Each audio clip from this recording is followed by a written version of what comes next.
Friends, in this video we will see the expected questions of commercial studies.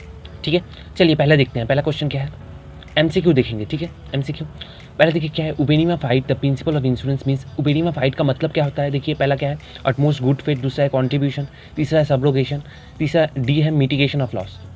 ठीक है, अब देखिए पहला क्या है, अटमोस्ट गुड फेथ। उबेनिमा फाइट का मतलब होता है अटमोस्ट गुड फेथ, समझे कि नहीं। जब पॉलिसी आप ले रहे हैं तो अच्छे मन से लीजिए, समझे कि नहीं। जो भी प्रॉब्लम होगा आपको, पहले हेल्थ इंश्योरेंस ले रहे हैं तो आपको अभी जो भी हेल्थ प्रॉब्लम होगा वो क्या करेंगे, इंश्योरेंस कंपनी को डिस्क्लोज कर देंगे, समझे कि नहीं।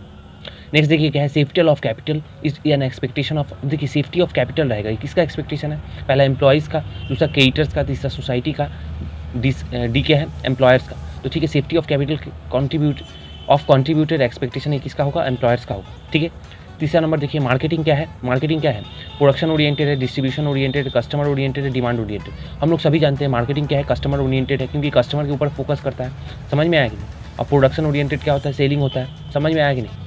चलिए चौथा देखते हैं, who among the following is not an internal stakeholder. कौन सा इसमें इंटरनल स्टेक होल्डर नहीं होता है। देखिए पहला एम्प्लॉयर्स है, ये भी इंटरनल स्टेक होल्डर होता है। शेयर होल्डर, ये भी इंटरनल स्टेक होल्डर होता है। एम्प्लॉयज़ इंटरनल स्टेक होल्डर होता है। क्रेडिटर्स, देखिए क्रेडिटर्स क्या करता है, जो कंपनी को लोन देता है तो बाहर का होता है, समझे कि नहीं। तो ये क्या है, एक्सटर्नल स्टेक होल्डर है, समझ में आया।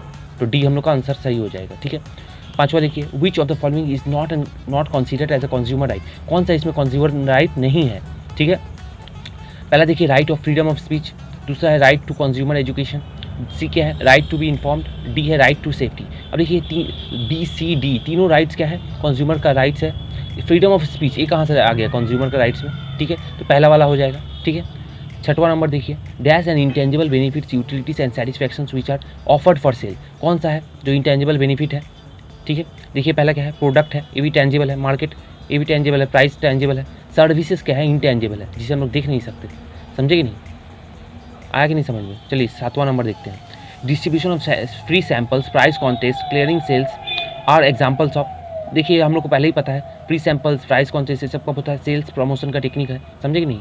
तो ये क्या होगा, सी हो जाएगा, सेल्स प्रमोशन टेक्निक। ठीक है, क्योंकि देखिए कंज्यूमर एक्सप्लॉयटेशन, कैपिटल रिसिप्ट या डी ऑब्जेक्टिव ऑफ प्राइसिंग, ये वाला नहीं होगा। कौन सा होगा, सी सेल्स प्रमोशन टेक्निक। ठीक है, अब आठवां नंबर देखते हैं, non recurring receipts like additional capital loan etcetera are, ये क्या है, नॉन रिकरिंग है। देखिए कैपिटल रिसिप्ट क्या है, नॉन रिकरिंग होता है। रेवेन्यू रिसिप्ट क्या करता है, रिकरिंग होता है, समझे कि नहीं। तो हम लोग ऑप्शन क्या हो जाएगा, पहला वाला कैपिटल रिसिप्ट, समझ में आया। नौवां नंबर देखते हैं, 9 number, individuals who are hired to be specific job. जो इंडिविजुअल्स को हायर किया जाता है कंपनी में स्पेसिफिक कोई काम करने के लिए, उसे क्या बोलते हैं, एम्प्लॉयज़ बोलते हैं, सबको पता है। देखिए आंसर हो जाएगा डी, एम्प्लॉयज़ हो जाएगा। ठीक है, क्योंकि देखिए एंटरप्रेन्योर्स, रिटेलर्स, एम्प्लॉयर्स ये सब नहीं आएगा। ठीक है, डी नंबर। 10वां नंबर देखिए, 10वां नंबर क्या है, which consumer right allows the consumer to register his or her dissatisfaction to the appropriate fund. जो कंज्यूमर कोई भी सेटिस्फैक्शन नहीं है वो कहाँ जाके कंप्लेन कर सकता है। ठीक है, किसके अंडर में आएगा ये वाला। ठीक है, पहला क्या है, राइट टू सेफ्टी, बी है right to consumer education, D है right to be heard, D है राइट टू चूज, सी होगा राइट टू बी हर्ड। ठीक है, ये हक है आपका।